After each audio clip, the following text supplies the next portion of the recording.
Hey guys, welcome back. It is Four Towers Films here, and we are on Friday, which means another recap of The Young and the Restless for this week.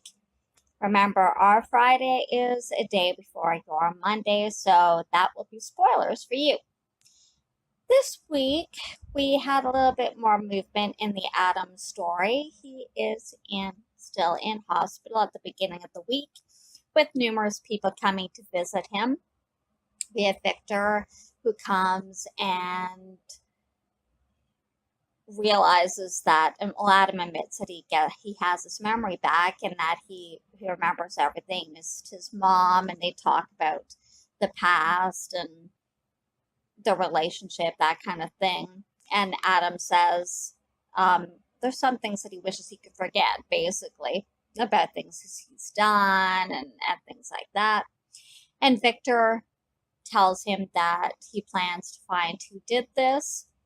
And if you ask him, does he remember who shot him? And Adam says that he doesn't, that it's all fuzzy. He doesn't remember a lot about the day he was shot.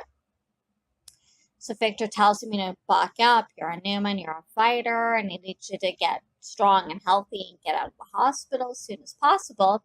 And of course, Adam realizes that he has a plan, and he basically asks him, do you really want to actually reunite the family, or is this really just so you're going to pitch your kids against each other again?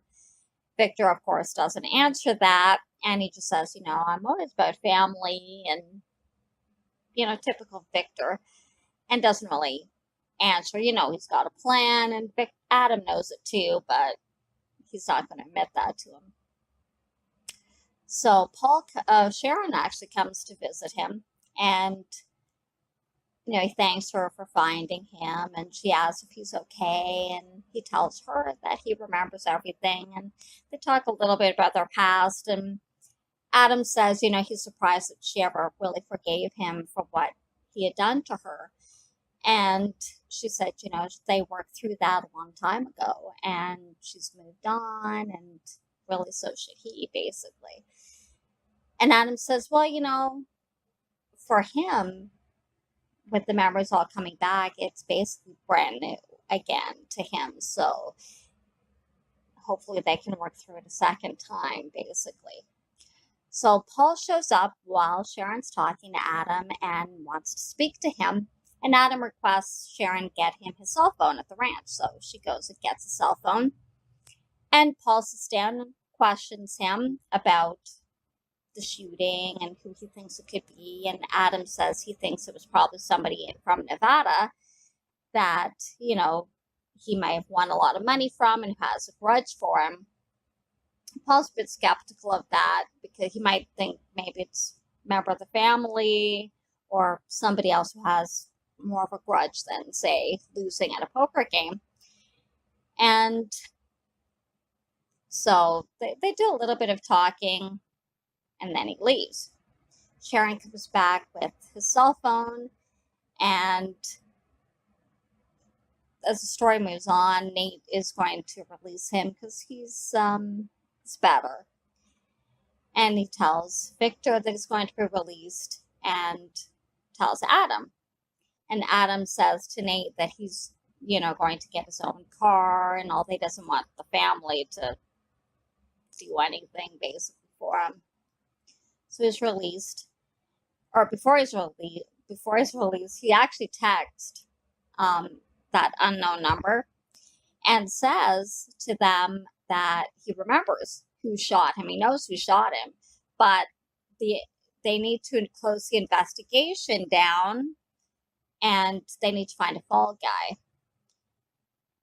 And so the person on the other end says, done, basically. So the next thing you know, Paul shows up back at the hospital and says somebody's turned themselves in for the shooting of Adam. And he finds this a little bit convenient. And again, questions him and says, oh yeah, somebody turned themselves in, and now they've basically turned, And Adam goes, oh, well, good kind of thing, maybe more or less. Maybe they had a guilty conscience kind of thing. And Paul is very suspicious of this, of course, because he says that it kind of convenient and kind of weird that somebody who has that much of a grudge for you flies from Nevada halfway across the country to and evades Victor's security on the ranch, shoots you, and then turns themselves in the next day.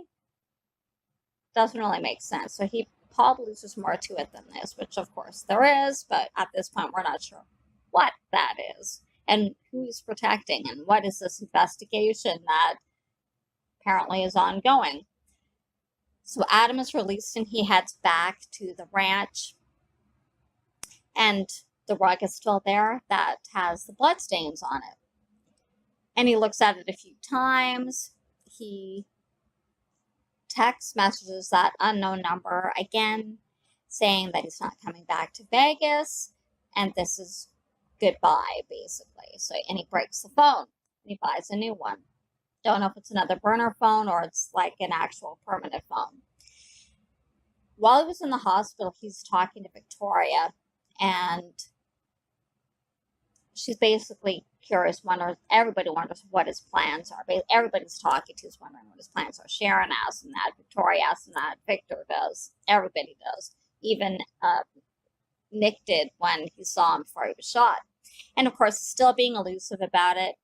And Victoria plain out says she doesn't trust him. She wishes she could forget what he had done to her and the rest of the family, but she can't. And it's really a lot of back and forth, that whole conversation. Not a lot gets said. So Victoria and Nick meet up during when Adam goes home at Crimson Lights, and they discuss everything. And they're not really certain where Adam is. They don't really trust him. Victoria wants to give him the benefit of the doubt, but she knows better, and Nick keeps telling her she knows better, that, this is who he is. He doesn't say. Like, he's like their father that way. Victor calls them all to Newman Enterprises, and Nikki and Abby are also there. And they, again, discuss Adam, and Nick and Victoria are still, and Nikki, to really all of them, are suspicious and about what his plans are, who would have shot him. And Nick finds it convenient that, wow, suddenly he has his memory back. So he still doesn't believe that his memory loss was real. And Victor believes it was real, and so does Sharon. And even Jack, when he went to see him in hospital for the first time before he's released, also believes it was real, first meeting that they've had.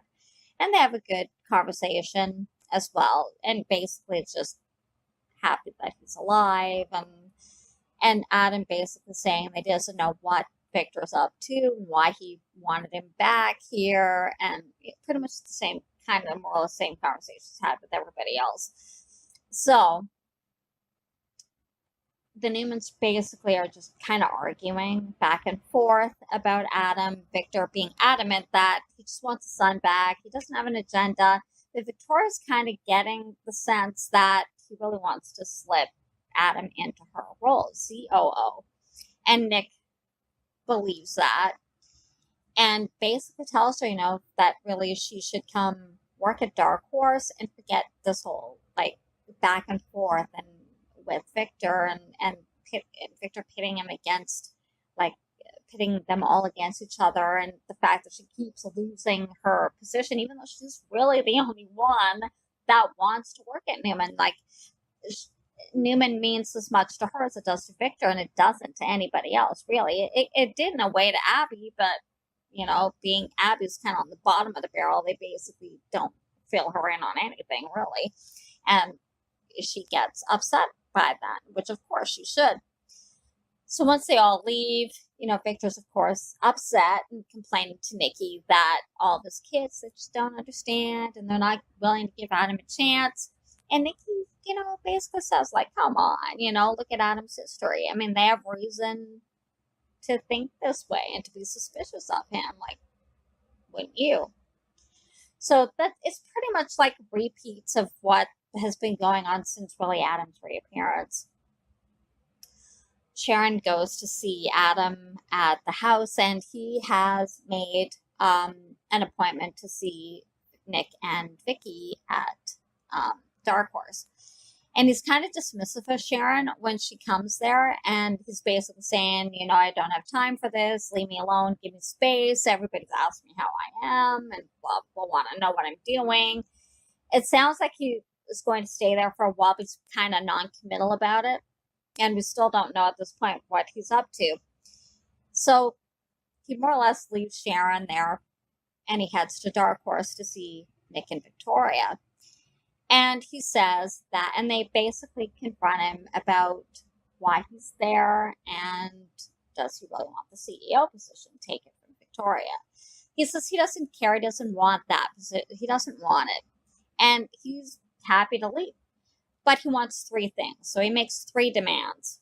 One is he wants the amount of money that they all got from the lawsuit with Victor, which is $500 million. Which Nick kind of scoffs at and says, well, you do realize I gave mine away, right? And Adam says, well, maybe Victoria more or less can embezzle it from the company, or he can find a way to get it. Second, he wants to know where Chelsea and Connor are. And he knows that Nick knows where they are, even though he denies it. Third, he wants Christian back. And Nick, of course, gets angry and said, you told me you wanted me to raise him before basically blew up.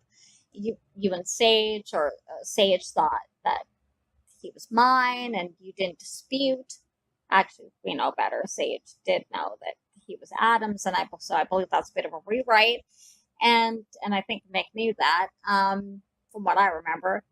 But Adam's like, no, sorry, I want my son back, and you'd lose in a custody battle, basically, if I want to go for it. So do these 3 things, and I will leave. So Nick and Victoria talk about this, and Victoria's willing to try to get the money, and contact Chelsea, because Nick doesn't know where. Well, he has contact with her, and he tells Victoria that, or she's tried to contact him. But he's saying he draws a line at giving up Christian. But then he contacts him at the end of our Thursday episode, which will be your Friday, saying that he has made a decision. So whether or not what his decision is, we'll find out later. So at this point, we're not really sure what Adam's doing, because he even says to Victor's portrait when he goes to see Victor at Newman that he's not going to be very happy with him. So we'll see what he's up to. Lauren is trying to set Jack up, and she makes lunch plans for a business date with somebody. Her name's Claire, who works with Benmore's. And they all get together at Society for lunch, and then suddenly Michael comes in and says there was a leak at the apartment, and he has court. So Jack says it's fine for Lauren to go, and Lauren and Michael kind of congratulate each other that it's going well. And Jack and Claire seem to hit it off and talking about business, things that they're interested in. But Jack's kind of tipped off when Claire says that Lauren told him that he likes Thai food. So she basically admits it is a setup, which Jack says that, he's flattered, but he's really not in that space right now. He wants to really focus more on business. So she gives him her card and says, change your mind, give me a call. So that was a little bit of a nice little segue kind of thing. At the same time, Lola and Kyle are still looking for apartments that they're going to move into. They can't seem to find anything that they like. Kyle wants to spend a little bit more money to get something that has everything that they want. Lola doesn't. She wants to put some money away in savings. And Ray kind of needles them a little bit about that, and basically telling Kyle, are you even divorced yet? And you're like, you kind of want to say, hot meat kettle, you're divorced too, and here you are thinking moving in with Sharon. So I'm surprised. Well, at this point, there's no definitive plan, but they've kind of joked about it a little bit. And, moving on, and it's kind of the same thing, right? And there's actually was a real marriage. So Ray goes to meet Faith, and it goes well. I mean, Faith is a bit standoffish with him when they go to the park. He lets her fly his drone, and they have a conversation. She basically says, she worries about her mom because she's too nice and she's been hurt a lot. I mean, first with Dylan with the divorce, then her dad, and she doesn't want to see her mom get hurt again. She's been through a lot. She's very protective.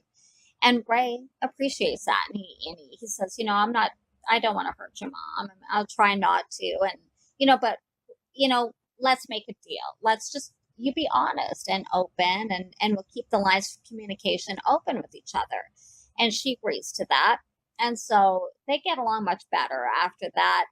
And Faith basically says, why don't you just live together because that's the next step anyway.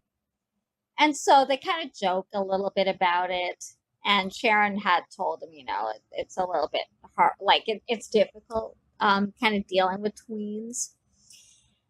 So in light of Lola and Kyle looking for an apartment, and the only one they actually like is Ray's, how convenient, Ray actually calls Sharon and says, what do you think? Why don't we move in together? And she says, yes, they want to, that's definitely. So he gives the keys to Lola and Kyle and tells them, have at it. It's yours. I'm moving in with Sharon. And so, of course, they're happy and everything. And it doesn't take him very long to pack. Let's put it that way. It's like one bag. He has like this double bag. And when he shows up at Sharon's house, and Kyle, when he comes back to Lola's, he's got like 3 different suitcases. It's funny how different it was when they moved in. So Ray brings books for Faith when he moves in, which she loves, and she sets ground rules that that they'll always talk, keep things open, and a few other things that she'll say that he agrees to, and she tries to slip in that he does all the dishes. And of course, he goes, how about we compromise? And, we'll take turns kind of thing, which she agrees to. So everybody's moving into the respective places. Kyle and Lola on their first day, she takes the day off from society. And says her sous chef's a bit nervous about taking over for her for that day.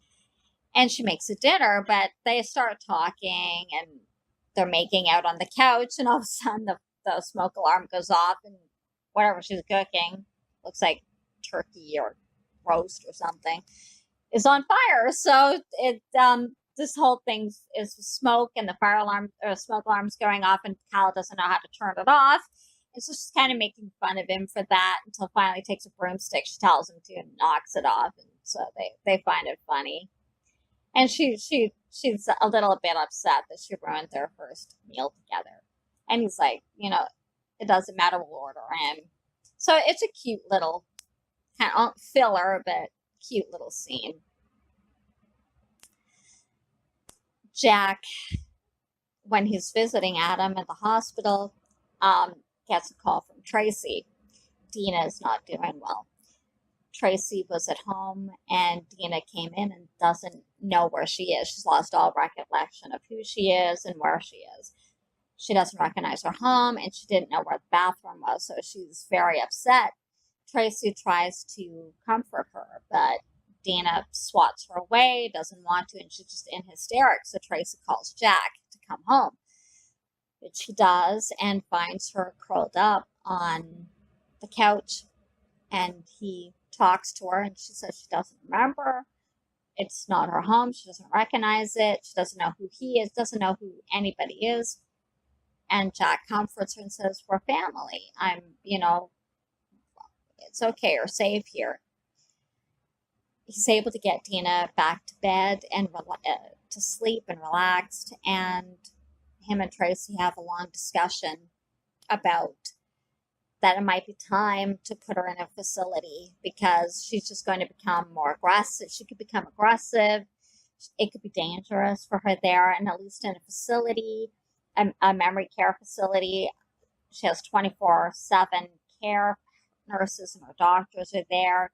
And, she's less likely to kind of run out or walk away like she did and when she went to Chabot and when Summer found her, and they worry about that. So Jack says that him and Ashley had talked about it and actually researched a few clinics that they want to send her to. And he'll contact Ashley, which he does, and she wants to come home because she wants to be part of the process, and explaining this to Dina. But Dina has overheard this, so she knows what they're planning to do. Mariah shows up at Crimson Lights, and this guy starts talking to her. And she's like, oh, okay, like he seems to know who she is, and she asks if they've met. And he goes, well, not personally, but I've watched your show. And it's revealed that it is her stalker. He tells her to sit down in the back end of Crimson Lights, and he's basically saying that he's been writing her letters, but she hasn't been answering them, and he wants to know why she's ignoring him. And she goes, so, well, tell me your last name, and then I can look and see. But he believes that she's deliberately ignoring him, that she knows who he is, and she has to see that there's a connection between them, but she seems so selfish and self-centered, and she's just a piece of trash. And he really starts amping it up, becoming more and more aggressive as they're talking. And at that point, Tessa comes in after a meeting with Anna and basically goes off on him, takes a picture, and tells him that if he doesn't leave and leave Mariah alone, this video is going to go viral, and she's going to send it to the police, and he needs to stay far away from Mariah as he possibly can. Mariah thanks her, and they sit and talk about her meeting with Anna, which didn't really go well. Anna really wants to change everything about Tessa, from her looks, and she puts her in this really gaudy kind of outfit with this like blue fuzzy outfit and this weird, like, looks like a Rubik's Cube kind of dress, and has changed her song too, so Tessa's not very happy about it, but she's trying to get that across, but she feels she doesn't want to ruin this chance, so she doesn't. So she fills Mariah in on all this, and Mariah says, I can't really tell you what to do. It's really up to you. And she has tried this before, but everybody tells her to stay out of it. And so Tessa, because of what happened to Stalker, realizes she has to stand up for herself with this. I mean, that's not her song. It's really personal. And she wants it to stay that way. And she doesn't want to dress like Lady Gaga, basically, the second coming. So they go back. Mariah goes with her to talk to Anna. And Anna listens at first. And Tessa tells her, it's a really personal song, and that feeling has gotten lost with all the production that Anna's put on the song. And of course, Anna takes offense to it, and Mariah's like, you're not listening to her. And Anna more or less says, I didn't ask for your opinion. I think she's been kind of rude, really, to Mariah from day one. I mean, she's just trying to stick up for Tessa. And, I know it's not her career, but maybe put a little bit, because Tessa feels uncomfortable saying anything. So, but Anna's been really dismissive of someone she doesn't know very well, and some of the Devon trusts, like, who's a good friends with and who works with Devon. So I don't know. I don't know if I like Anna's attitude that much. I get it. It's a business, and she says that, but you also can't lose the essence of who that artist is, because people will see through it. I mean, if she's not comfortable wearing Lady Gaga type outfits, then, or songs that aren't what she intended, it is going to come across, right? So, and Anna seems to be losing that. And Devon's kind of tried to talk to her about that, but she's not really listening to him that well either. So it didn't go well. And she basically says to her, well, do you run a career or not? Because if it's my way, it's either my way or, hit the highway. So Tessa chooses, burn the contract. I'm not giving up who I am for, like, this made up kind of manufactured image. So she leaves. They leave. Tracy's still working on her book and still imagining Kane and her with the finding of the locket. And at one point, she tells Kane when he comes to visit her, they're in the park, and filling him in a little bit on the book that she's taking his advice that she's going to use the locket. And he's like, oh, good. So as she's talking about all this, she's kind of imagining him without a shirt on and in all this stuff. And she reaches out and kisses him, but it looks like it's actually happening, but it's in her mind. And you realize she's kind of daydreamed this. And she had been telling him about what's going on with her mother, too. And he doesn't understand why all of a sudden she's suddenly I can't talk, and takes off. The other story that happened this week was Devon, Anna, and Jet all discussing Jet's career and recording prospects and the fact of him possibly going out on tour, and Elena being a little bit wary of that, thinking that he could lose his voice if he pushes it too much, and that she'd have to go with him to make sure he's okay. And Jet saying, no, that's fine. It's not a life-threatening condition. If you want to stay here in Genoa City, go ahead, kind of thing. So, and also Michael contacting Devon about the reading of Neil's will, and Devon not quite ready for that just yet. So on to Friday spoilers. Your Tuesday advance show.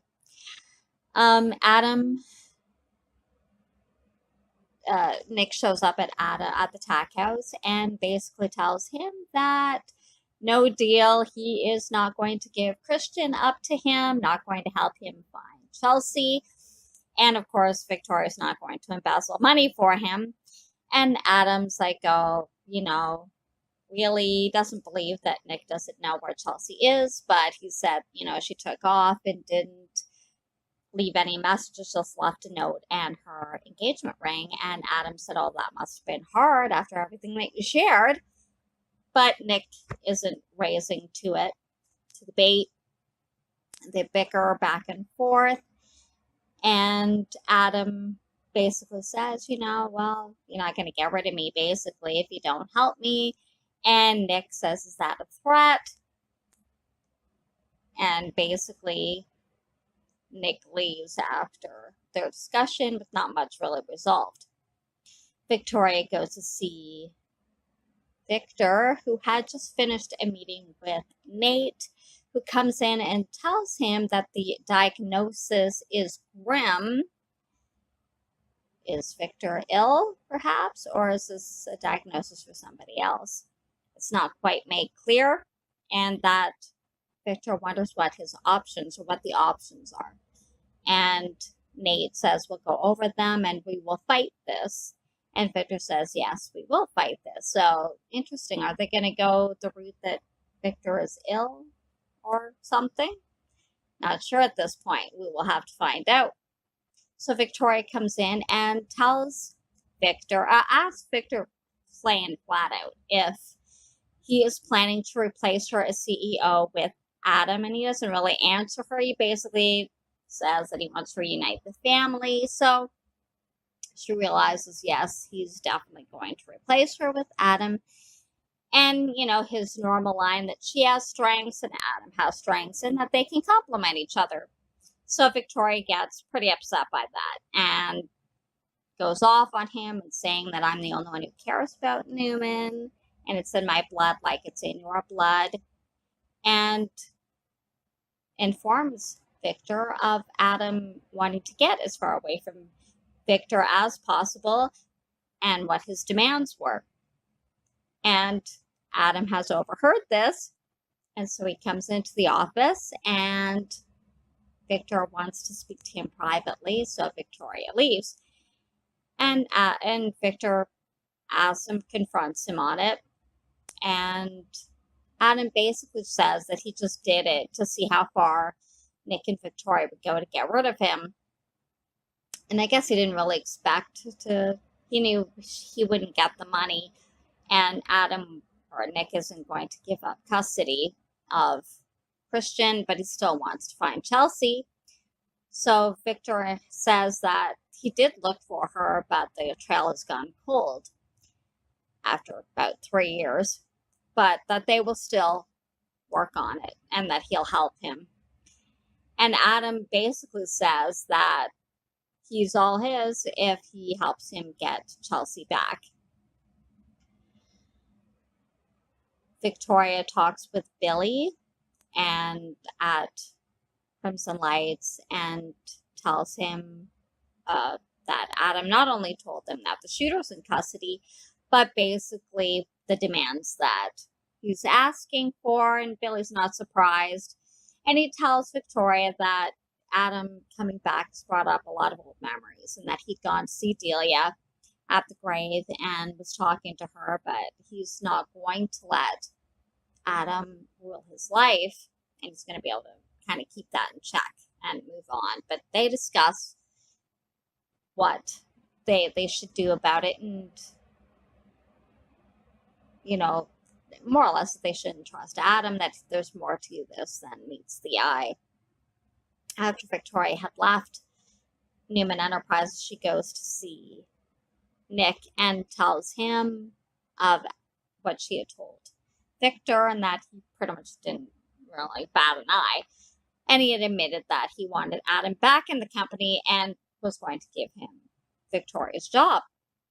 And obviously Nick's not surprised by any of this. It's pretty much par for the course, really. And Victoria tells him that Adam had overheard this and admitted it, and that they had wanted her to leave. So she doesn't know what they talked about, and they're basically speculating. And Victoria basically thinks that she's going to have to become her old, ruthless self to pretty much get what she wants and to keep her job at Newman. Kyle and Lola are making their first breakfast together, and Kyle's cutting the fruit because that's all he can do. And they make their breakfast, and they're deciding what they want to do with the design of the apartment. They want to add their own touch to it. And they talk about maybe doing a accent wall, and Lola talks about wanting a bookshelf for her cookbooks. So as they're talking, Kyle says that he has to go to work, but Lola has at least the morning off, that they pushed back the staff meeting, till later. So Kyle leaves and he texts Abby and he tells her that he has the afternoon off, but and he wants her to try to get Lola out of the apartment because he has a surprise for her.